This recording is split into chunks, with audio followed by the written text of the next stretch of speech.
Okay, Detroit Sports Podcast fans, we're here to talk about the Tigers. There's a lot that went on this offseason with the Tigers, and we're going to sit there, we're going to highlight the pros and the cons. We're going to possibly discuss why the Tigers might not be better off this year than they were last year. First, let's start with the pros. First base totally got made over. Total upgrade putting Miguel Cabrera there, moving Prince Fielder out, both defensively and offensively. The infield overall is better defensively. First base is a plus now that Cabrera's there. Second base is a plus.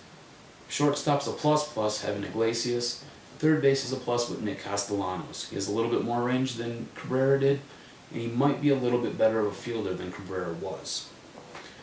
Also, I like the fact that we now have a lefty in our starting rotation. That being said, I'm not happy with Fister being moved out. I think Smiley will be a very good pitcher. However, Fister, I think, was a very, very solid pitcher, and you knew what he brought to the table. Couple that with this new defense that has been built up for the infield, I think that takes almost a whole run off of Fister's ERA.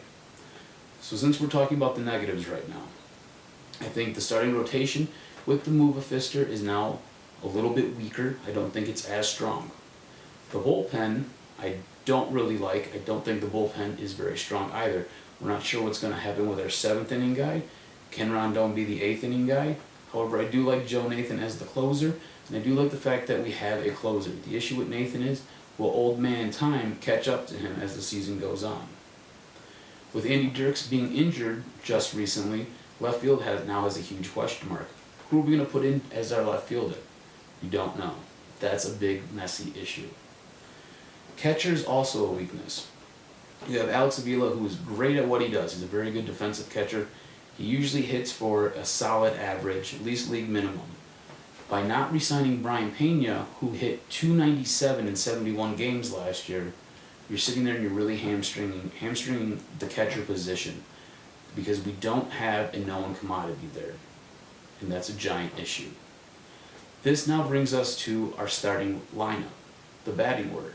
This batting order isn't as strong as it was last year.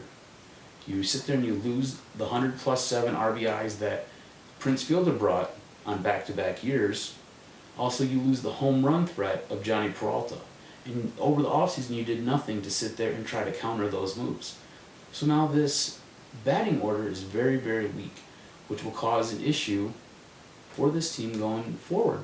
Because let's be honest, they're a boom or bust team. Which now brings us to the question marks, which is Brad Ausmus. Nobody knows what his managing style is.